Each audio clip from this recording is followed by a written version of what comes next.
नमस्कार, मैं ब्रिजेश तिवारी। आज हम हैं मध्य प्रदेश की राजधानी भोपाल में और हमारे साथ है जयश्री गायत्री फूड के पूर्व सीईओ सुनील त्रिपाठी। आइए उनसे करते हैं मुलाकात और जानते हैं कि ये पिछले कुछ हमारे लगातार जो मीडिया में चर्चा का विषय बना हुआ है जयश्री गायत्री फूड, और काफ़ी बड़ी बड़ी एजेंसी ने लगातार वो किया हुआ, एजेंसी ने इंक्वायरी की हुई है, जांच की हुई है, बहुत बड़ा केस बना हुआ है। मध्य प्रदेश नहीं, अब ये भारत का एक मुद्दा बन गया और यदि हम उसको बहुत गौर से देखा जाए, बहुत डीपली देखा जाए, अब ये भारत का विषय नहीं है, पूरे विश्व का विषय है, क्योंकि इसमें जो डिस्कशन हो रहा है, जो चीज़ें हो रही हैं, जो बड़ी बड़ी एजेंसियों ने इस पर संज्ञान लिया हुआ है, ये बहुत बड़ा मुद्दा बन गया है, ये चर्चे का विषय है। आइए कराते हैं आपकी मुलाकात सुनील त्रिपाठी से, जो कि सीईओ थे जयश्री गायत्री फूड के।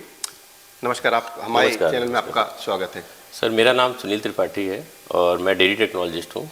मैं अमूल ग्रुप के बड़ौदा यूनियन की सुगम यूनिट में 2005 से जॉब कर रहा था।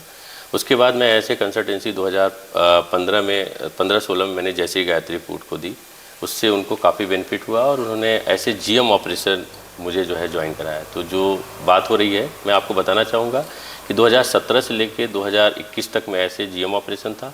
फिर 2021 लास्ट से जो है 2022 तक मैं एसोसिएट वाइस प्रेसिडेंट था और नवंबर 2022 में मैं ऐसे सीईओ था। कौन सी कंपनी में थे आप? जयश्री गायत्री फूड में मैं ऐसे सीईओ नवंबर 2022 में था। तो मैं बताना चाहूँगा सर कि पहले मैं अपने जॉब के बारे में, जैसे मैंने आपको बताया कि इस तरह से मेरा जॉब प्रोफाइल था वहाँ जयश्री गायत्री में, और मेरा काम वहाँ पे बिजनेस एसोसिएशन था, जिसके रिगार्डिंग जो है किशन मोदी जो जयश्री गायत्री के एमडी है, उनको बहुत बेनिफिट हुआ और उन्होंने टाइम पे मेरा प्रमोशन किया और मैंने अपनी जॉब रिस्पॉन्सिबिलिटी को बहुत क्लियर तरीके से किया।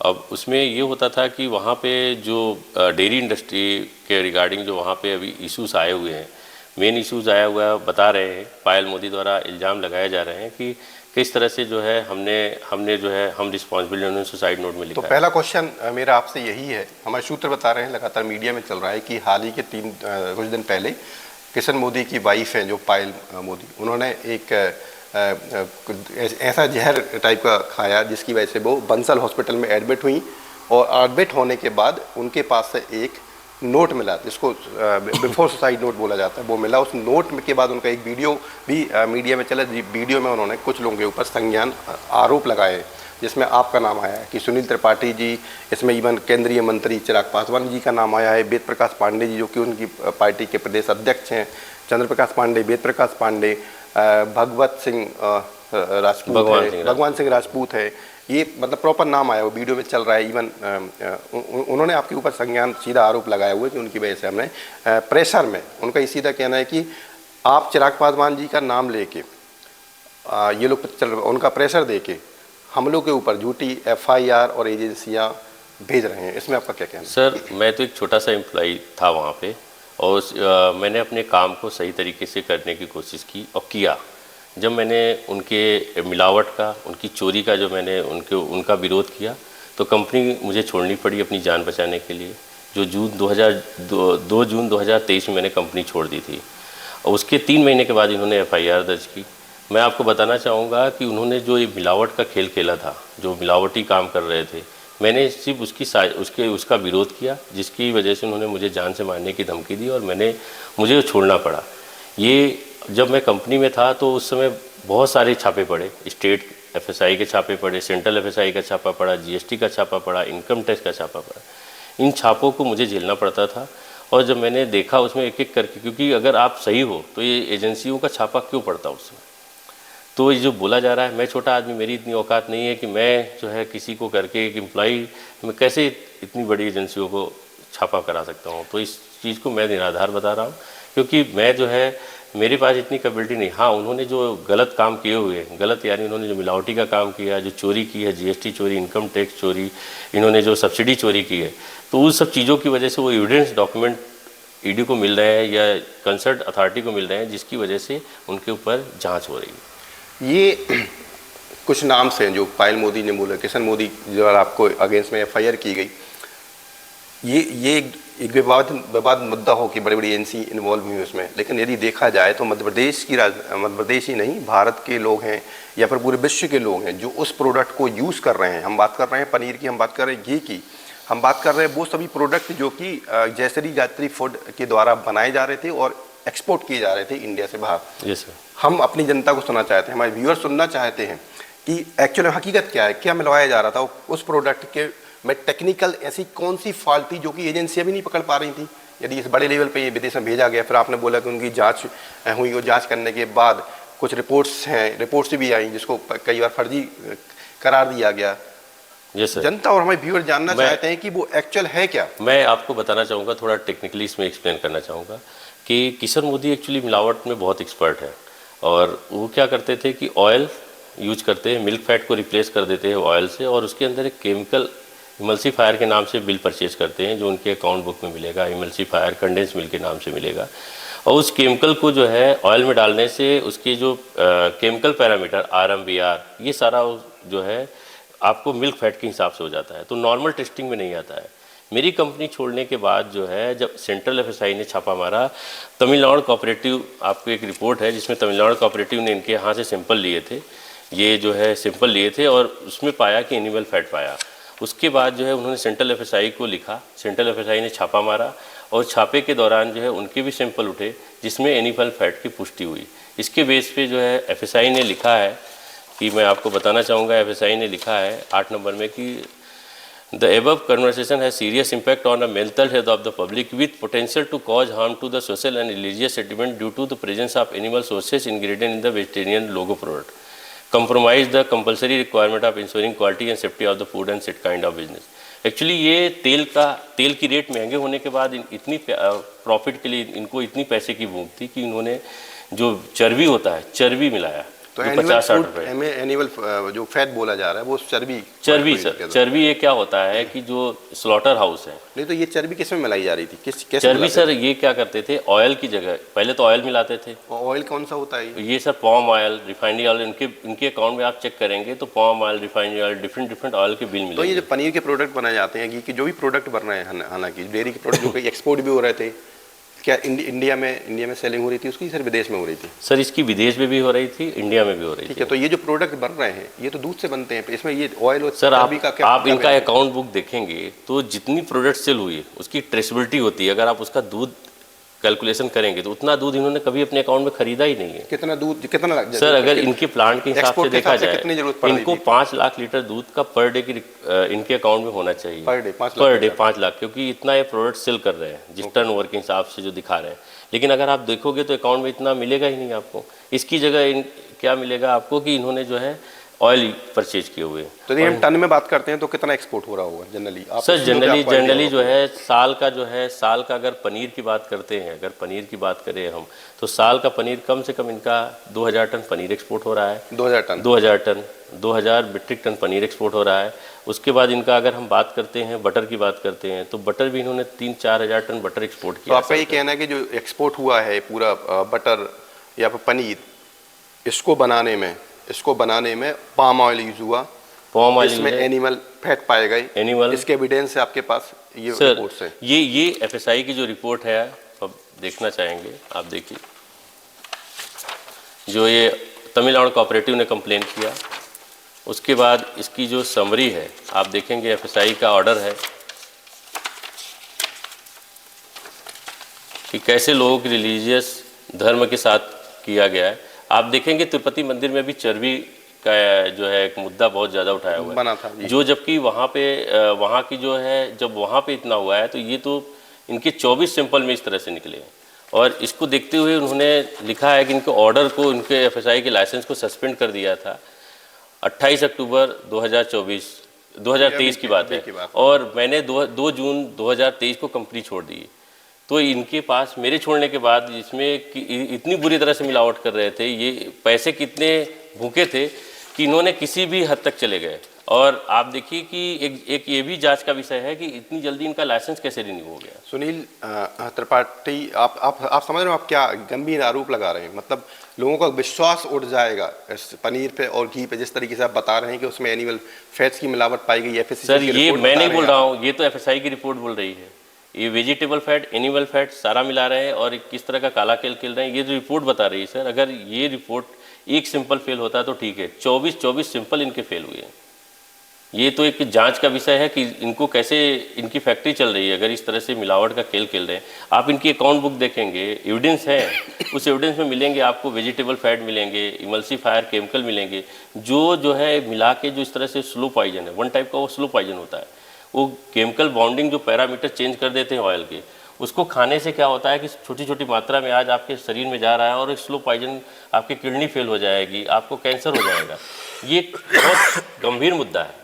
हाँ, तो जिस तरीके से आप बता रहे हैं और यदि लोग उसका यूज़ करते हैं और यदि मेरी कंपनी रिपोर्ट यदि सही है तो ये मतलब लोगों का विश्वास उठ जाएगा 100% सर। इस तरह से, क्योंकि गवर्नमेंट ने जो है ये नॉर्मल टेस्टिंग में आता ही नहीं है, जीसी फैटी एसिड प्रोफाइल में आता है, जिसका इनमें उल्लेख किया। तो फिर जो, हालांकि आप सीईओ रहे उतनी बड़ी कंपनी में जो कि खुद ही बनाते हैं, मैन्युफैक्चरिंग करते हैं, तो क्या पाम ऑयल मतलब चूंकि आपने बताया कि कितना टन दूध होना चाहिए पर डे का, उस जिस तरीके से सर ये एक ट्रेसेबिलिटी है, एक यील्ड बेसिस पर डे जो दूध है पर डे सर, एक जो है 100 लीटर दूध में 20 केजी पनीर बनता है।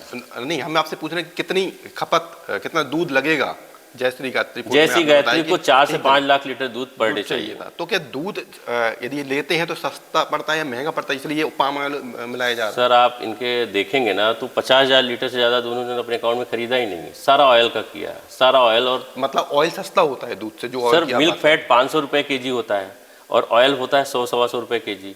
तो अब आप समझ सकते हैं कि कितना गुना प्रॉफिट के लिए करते थे। 100-125 रुपये के जी ऑयल होता है। पाम ऑयल की कीमत 125 रुपये, 100 से 150 के बीच में मैक्सिमम होगी। और मिल्क फैट की कीमत 500 रुपीज़ से 550 के जी रुपीज़ है।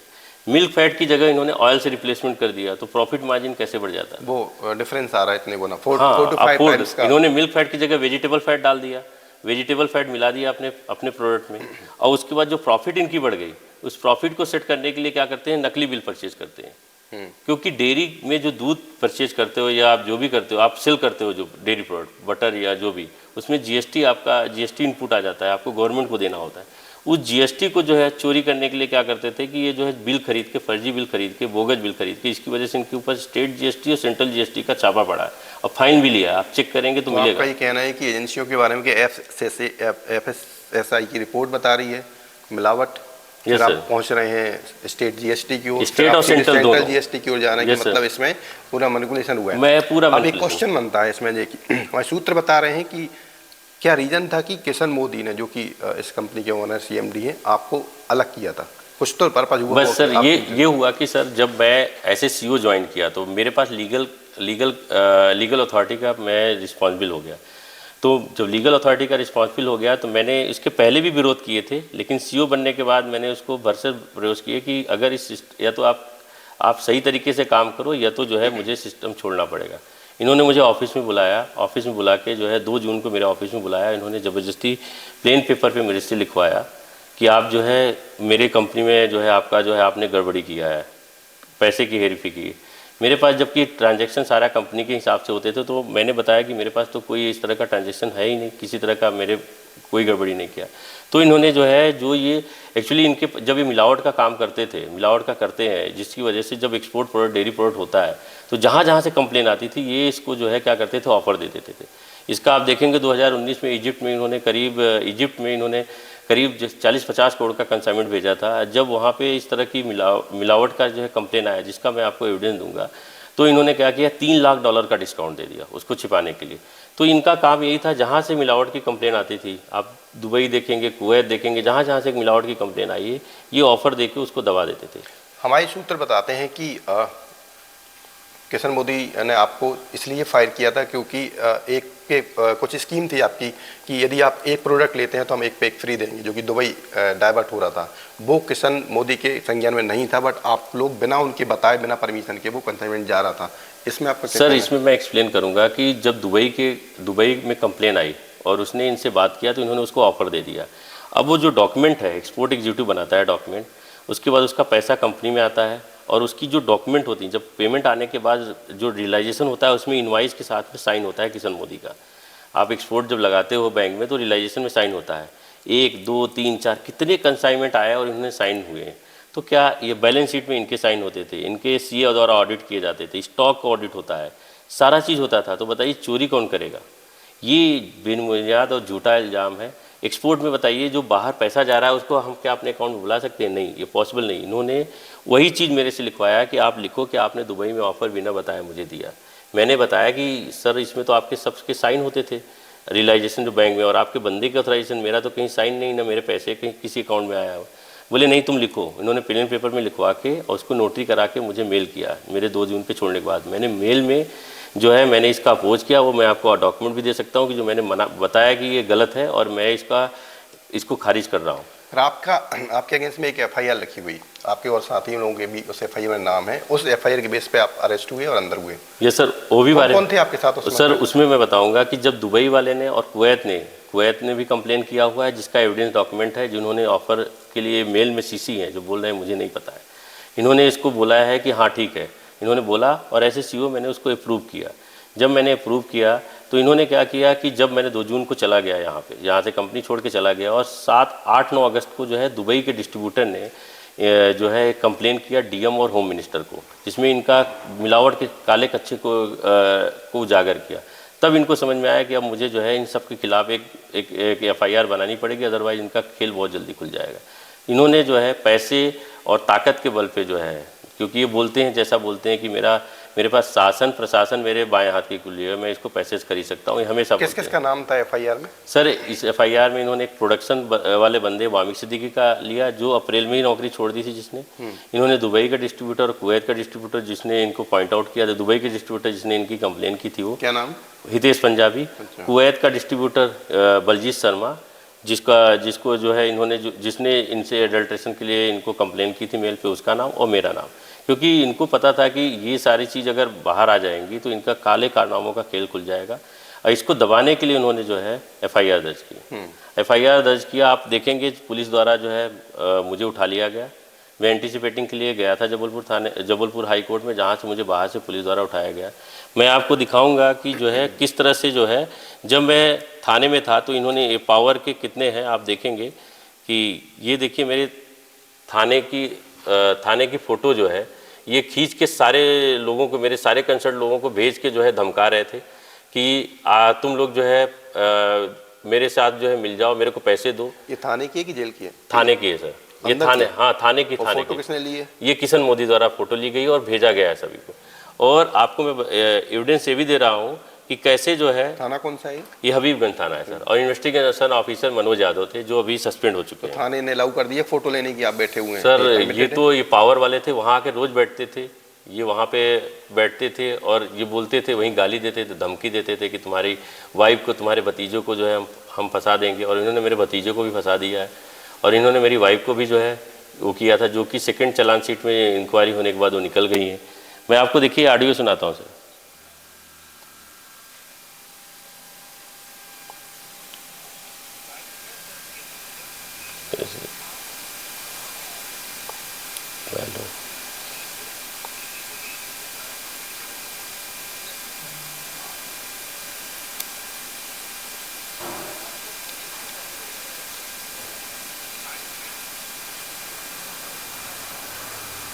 क्या है एक्चुअली? ये है ये सर एक, मैं आपको इसमें दिखा रहा हूँ। चलिए, तो उसमें फिर कितने दिन रहे जेल में? कितने दिन रहे आपने से? सर जेल में भी मैं रहा करीब 7-8 महीने रहा। ओके। और उस दरमियान भी किशन मोदी द्वारा जो है जेल में मिलने आते थे, मुझे धमकी देते थे, जिसका जो है आपको एक डॉक्यूमेंट एविडेंस मिलेगा सर। अभी उनने आरोप लगाए कि आप वहाँ से आरोप है सीधे आपके ऊपर कि ये जो जितनी भी एजेंसी है, जांच एजेंसी, वो आपके द्वारा भेजी जा रही है। सर मैं एक छोटा आदमी हूँ, मेरे पास आप समझ सकते हैं कि मेरे पास तो इस तरह की कोई भी जो है, क्या मैं ये कर सकता हूँ? मेरे पास क्या इतना पावर है?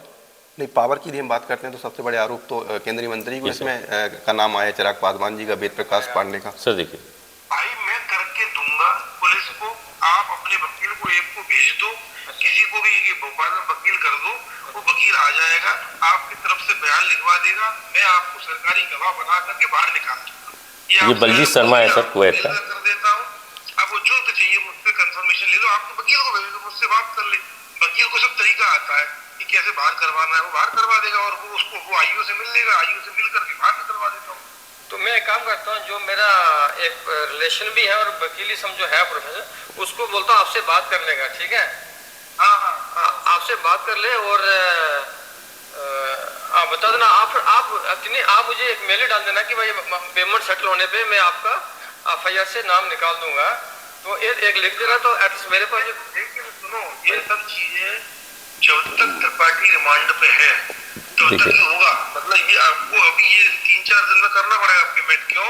क्योंकि उसी के बयान लिखवाए जाएंगे कि भाई इसमें बलजीत शर्मा का कोई रोल नहीं है। बलजीत शर्मा ने सिर्फ मुझसे माल खरीदा था और मैंने उसको जो डिस्काउंट दिया था वो मैंने इसलिए डिस्काउंट दिया था कि क्वालिटी में दिक्कत आई थी। नहीं, मैं आपको बताऊं ना, एक्चुअली सच्चाई भी यही है ना, मैंने कोई चोरी का जा ऐसा कुछ नहीं। तो भाई ठीक है, वही तो मैं आपसे कह रहा हूँ। और अगर आप नहीं दोगे तो मैं ये बयान नहीं लिखवाऊंगा, मैं उसके बयान लिखवा दूंगा कि भैया इसको मैंने दिया था, हमने आधा किया, तो आप अब अंदर चले जाओगे। सीधी सी बात है। तो मैं और यही मैंने डाला है उसमें रिपोर्ट में। तो मैं आपसे इसलिए कह रहा हूँ कि मैं आपको करवा दूंगा, आपका वकील आ जाए सामने सामने करवा दूंगा, लेकिन मुझे पेमेंट ये 3-4 दिन में चाहिए। क्योंकि जब तक वो रिमांड पे चला गया, वो जेल चला गया, वो तो उसके बाद कुछ हो नहीं पाएगा। पुलिस जो भी करना है वो कर देगी और कोई बंदा नहीं है जो आपकी गवाही दे करके आपको बचा सके। तो वो सिर्फ खाली त्रिपाठी ही कर सकता है और त्रिपाठी अभी अंदर है अपने पास। तो इसलिए 3-4 दिन में ही आपको पेमेंट करके करना पड़ेगा और मैटर निपटाना पड़ेगा। मैं एक काम करता हूँ, मैं अपने वकील को बोलता हूँ, ठीक है, आपसे बात कर लेगा। और क्या है ना, तो अगर उसको भोपाल आना तो भोपाल आ जाएगा। आ जाए ना, मिल लेगा ना, इन्वेस्टिगेशन ऑफिसर से मिल लेगा, वो बता देगा कैसे बात कर रखा मैं, वो समझा देगा उसे। चलो ठीक है, फिर मैं उससे बात करके पड़ेगा ना बात उसको मैं बात करता हूँ। लेकिन आप बोले थे पुलिस को पैसा देना पड़ेगा। भाई वो मैं दे दूंगा अपने पास से, जो लगेगा वो मैं दे दूंगा। वो आपसे नहीं मांग रहा, जो जिसको सेट देना पड़ेगा मैं अपनी देते हैं मैं दे दूंगा। चलो ठीक है, तो मैं उसको बोलता हूँ आपसे बात कर ले। देख रहे हैं सर कि इस तरह से जो है तो ये जो डिस्कशन हो रहा है किस के बीच में था? ये सर बलजीत शर्मा और किशन मोदी में हो रहा है। बलजीत शर्मा कौन है? ये जो FIR में बंदे का नाम है। अच्छा, वो आपके साथ जो FIR को जो त्रिपाठी नाम आ रहा बार-बार, वो किसका नाम आ रहा है? किसका सर? बीच में बोला त्रिपाठी। मेरा ही नाम बोल रहे हैं कि त्रिपाठी जो है, मैं अंदर हूँ। सर ने बोला। हाँ, उन्होंने बोला त्रिपाठी अंदर है और ये जो है अभी हो जाएगा। उसके द्वारा मेरे से प्लेन पेपर पे साइन करके जो है ये फर्जी सर्टिफिकेट बना लेंगे। इसी को इन्होंने डिफाइन किया है कि ये हो जाएगा जब अगर ये थाने से बाहर चला गया तो साइन नहीं हो पाएंगे। ये चीज़ उन्होंने वही चीज़ एक्सप्लेन किया हुआ है कि किस तरह से जो है ये जो है इनका पूरी तरह से कंट्रोल था सर वहाँ पे। आप एक चीज़ बताइए, पर ये बार बार पायल मोदी ने भी नाम लिया, किशन मोदी के सूत्र बता रहे हैं कि उनका भी कहना है कि चिराग पासवान जी और वेद प्रकाश पांडे जी और चंद्र प्रकाश पांडे जी, ये नाम क्यों आ रहे हैं बार बार? सर देखिए, जहाँ तक मुझे पता है चंद्र प्रकाश पांडे उस कंपनी के डायरेक्टर थे। उनका कोई जो मुझे पता है शेयर नहीं था, मार्केटिंग डायरेक्टर थे। चंद्र प्रकाश पांडे जी मिस्टर चिराग पांडे जी के जीजा जी। हाँ, मतलब हाँ बराबर। वो जो है कंपनी में मार्केटिंग डायरेक्टर थे और उनको भी जब एडल्ट्रेशन और मिलावट की चीज़ें पता चली सारा चीज़, तो उन्होंने भी जो है कंपनी से जुलाई अगस्त में शायद छोड़ दिया था। कितने परसेंट का शेयर होल्डिंग थी? कोई 0%। सर ऐसे one type of marketing director हो, सिर्फ बिजनेस। और वेद प्रकाश पांडे जी कितने? वेद प्रकाश पांडे यहाँ पे इस कंपनी जयश्री गायत्री में नहीं जुड़े हुए हैं सर। अच्छा, तो उनका नाम क्यों आ रहा है सर? वो आसमा फूड में उनके जो डायरेक्टर हैं और वहाँ पे जो है डायरेक्टर हैं, पार्टनर भी हैं, और वहाँ पे उन्होंने मिलावट के कच्चे खेल को करने से मना कर दिया, जिसकी वजह से ये मतलब एक तरह से पूरी भन्नाए हुए थे कि नहीं ऐसे कैसे। वो चाह रहे थे कि वहाँ भी मिलावट का खेल खेला जाए, उनके नाम का यूज़ करके उन्होंने मना कर दिया, क्योंकि वहाँ पे बड़े अच्छी कंपनी वहाँ पे, जबकि इन्होंने कोई इन्वेस्टमेंट नहीं किया, इनका कोई इंटरेस्ट भी नहीं है। और इसी वजह से जो है ये बोल रहे हैं। वो लोगों ने कितनी बार जो है मेरे सामने 1-2 बार मैं भी ऑडिट करने गया था वहाँ पे बहुत अच्छी तरह से सारा काम हो रहा है, लोगों को एम्प्लॉयमेंट दी गई है और इन्वेस्टमेंट ITC ने किया हुआ है। ITC का सारा वहाँ कन्वर्जेंस लेके सारा काम हो रहा है। ये तो हो गई दोनों। तीसरा नाम आ रहा चिराग पासवान जी का, इनका क्या संबंध है किशन मोदी जी का और चिराग पासवान जी का? बार-बार कोई संबंध नहीं। ये तो ये आदमी ऐसे ही है सर। ये क्या करता है, जब किसी बड़ी एजेंसी के उसमें आता है, जांच होती है, तो ये क्या करेगा, झूठे किसी भी बड़े प्रतिष्ठित व्यक्ति को जो है फंसा देगा और मतलब उनका नाम लेके जो है घुमाने की कोशिश करेगा, जिससे क्या होगा कि जाँच धीमी हो जाए। और इसी तरह की, जैसे आप देखेंगे इनकम टैक्स का जब छापा पड़ा था इसके यहाँ, तो तुरंत हॉस्पिटल में एडमिट हो गया था, क्योंकि बंसल के जो डॉक्टर है, डॉक्टर मैं नाम नहीं लेना चाहूँगा, इनके बड़े करीबी मित्र हैं और इनको पूरा सपोर्ट मिलता है।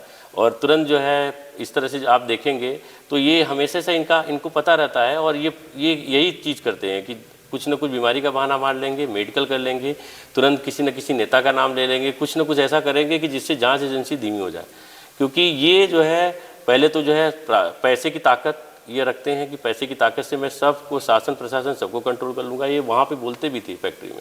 इन्होंने कितने लोगों के साथ मार पिटाई की है फैक्ट्री में, बाहर के लोग जो आते थे उनको मार पिटाई करके कंट्रोल किया है। अभी क्या कंडीशन है फैक्ट्री की? फैक्ट्री चालू है बनने? सर ये तो वही बताएंगे आपको। मैं एक मेरे पास और भी एविडेंस है सर, मैं आपको एक एविडेंस। लाइसेंस है मतलब अभी ये FCCI की रिपोर्ट के बाद फैक्ट्री बंद हो गई थी बीच में? सर FSI के बाद फैक्ट्री 1.5 महीने के लिए बंद हुई थी। उसके बाद जो है इन्होंने प्रभाव से जो है ये जांच का विषय है कि कैसे इन्होंने जो है लाइसेंस वापस रिन्यू कर लिया, एक जांच का विषय है। अच्छा। तो अभी एक चीज़ और पूछना था, जब आप उस समय थे एज ए CEO थे, जिस तरीके से आपने पूरा ये बताया, ये एक प्रकार का रैकेट बताया कि ये मिलावट हो रही है, तो क्या आप बिल्कुल ही पता नहीं था आपको कि ये मिलावट हो रही है और आप सीधा एक्सपोर्ट करवाते रहे, या अथॉरिटी पर्सन कोई और था? नहीं सर, एक्चुअली क्या होता था कि ये प्रोडक्शन का जो भी काम होता था इनके जो है इनके फादर और ये देखते थे। हम बिजनेस के पर्पज़ से हम ज़्यादातर बाहर ही रहते थे, और उसमें क्या होता था कि हम लोग जैसे जैसे जब वहाँ पे छापे पड़े और बहुत सारे कंप्लेन आए कस्टमर के, तब हमने जो है जब इनके बारे में इनसे पूछते थे तब ये हमें बता दिया जाता था कि जो है यहाँ पे अभी हो सकता है किसी फार्मर के दूध में डिवीज़न है, क्वालिटी आया हो। और हम लोग भी इतने काम के ऑर्डर रहते थे कि हम उसमें इनको बोलते थे इम्प्रूवमेंट करने के लिए, बोलते थे कि हम इस पर कंटिन्यू। कितने का टर्नओवर होगा इसका पूरा? सर मैं जब ज्वाइन किया था तो उस समय करीब 150 करोड़ का 125 करोड़ का टर्नओवर था। बाद में ये टर्नओवर जो है बढ़ के जो है करीब जो है मेरे छोड़ने तक 500 CR तक हो गया। सर मैं आपको और बताऊंगा कि जैसे बलजीत शर्मा वैसे हितेश पंजाबी से भी इन्होंने। अभी क्या सीन है इनका, मेरे को समझ में नहीं आ रहा है थोड़ा सा। तो इनके ऊपर बोल दे दे। अब मैं ये कह रहा हूँ भाई, तेरा नाम है ना, तेरा नाम निकलवाने के लिए मैं एप्लीकेशन लगा देता हूँ कि मेरा सेटलमेंट हो गया है, ठीक है, और मैं एप्लीकेशन दे देता हूँ। थाने में तो नहीं होगा, आई ऑफिसर है बैठे हुए, मनोज यादव जी पैसेंजर है, सारी बात है। तो मैं उनको एप्लीकेशन दे रहा हूँ कि तुम मुझे आज बना के भेज एग्रीमेंट में, इनको एप्लीकेशन दे दूंगा, उसमें त्रिपाठी की साइन हो जाएंगे कि भैया जो भी लेन देन हुआ था वो सिर्फ जो है लीगली उस ब्याह पे हुआ था, किस ब्याह पे, प्रमोशन के ब्याह पे हुआ है। कुछ लोग कहानी बना के खत्म करेंगे, तेरा नाम निकालेंगे। ठीक ठीक। देखिए सर ये खुद ही बोल रहे हैं कि आप सुनिए, थाने में बैठ के बात कर रहे हैं। अरे थाने में बैठ के बात कर। 4 लोगों को ना देखिए कैश डलवाया है हमने, तो इनके हाथों हाथ बिल फाड़ देना, ये पेमेंट इनके अकाउंट्स में आना, तो इनके अकाउंट्स में जमा मत कर लेना पुराने में। आज इतने की बिल फाड़ देना पनीर के, अनब्रांडेड के हाथों हाथ। दूध की पेमेंट में डाल देना गुप्ता का। ये फर्नीचर खरीदा था हमने दिल्ली के लिए, जो यहाँ ऑफिस बनाया है ना उसके लिए, तो उसका पेमेंट गया है, दूध में डाल देना। ये तो थी कुछ रिकॉर्डें हैं, हमारी व्यूअर जानना चाह रहे हैं क्योंकि आप इस कंपनी में CEO रहे। जिस तरीके से आपने पूरे डिटेल्स में बताया है, ये क्लियर शो हो रहा है कि कहीं ना कहीं मिलावट ये रिपोर्ट्स बता रही हैं। मैं जानना चाहता हूँ कि हकीकत में जो जनता, हमारे व्यूअर देख रहे हैं, इन व्यूअर जो जानना चाहती है कि ये जो मिलावट हो रही है या कैसे होती है, तो इसके दुष्परिणाम क्या है? सर जो ये मिलावट का खेल है, इससे एक्चुअली क्या होता है कि ये सस्ती क्वालिटी का ऑयल यूज़ करते हैं, और ऑयल को यूज़ करने से क्या होता है कि मिल्क फैट की जगह पहले तो लोगों के साथ चीटिंग होती है कि जो पैसा दे के प्रोडक्ट खरीद रहे हैं वो उनको मिलता नहीं है। फिर जो है इसमें जिस तरह से केमिकल बॉन्डिंग की जाती है, इसकी वजह से उनके स्वास्थ्य में प्रभाव होता है कि स्लो पॉइजन होता है। बच्चे खाने से जब तक बड़े होते हैं, इस प्रोडक्ट का सेवन करते करते वो इनकी किडनी, लीवर, जो आज डिफरेंट बीमारियां हैं, इसी तरह के मिलावट की चीज़ें खाने से होती हैं। तो आपका कहना है कि इस कंपनी में पूरा ये मिलावट हो रहा था? सर पूरा मिलावट हो रहा था। जब उन्होंने मेरे से फर्जी प्लेन पेपर पे साइन करा के एक फर्जी जो है एक फर्जी स्टोरी बना के इन्होंने जो है वहाँ पे सबको फंसाने की कोशिश की। जब मुझे चालान शीट के बाद पता चला तो आप देखेंगे कि मैंने कोर्ट से, जेल से जो है, जब मेरे पास चालान शीट मैंने पढ़ी तो मैंने जेल से ही जो है माननीय जो है हमारे जो मजिस्ट्रेट थे सुनील नंदोटिया साहब, उनको मैंने देखिए लेटर लिखा हुआ है जिसमें मैंने बताया कि किस तरह से उसने मुझे प्लेन पेपर पे साइन करा के जो है मैंने सारी एक एक चीज़ को डिफ़ाइन किया है कि किया गया है, और सारे झूठे और गलत है। मैंने एक एक चीज़ को यहाँ लिखा है और उनसे बोला भी है कि मेरे पास बहुत सारे एविडेंस है जो मुझे पेश करने का मौका दिया जाए। और ये केस एक्चुअली मिलावट का है, चोरी का है, जो डिफरेंट एजेंसियों के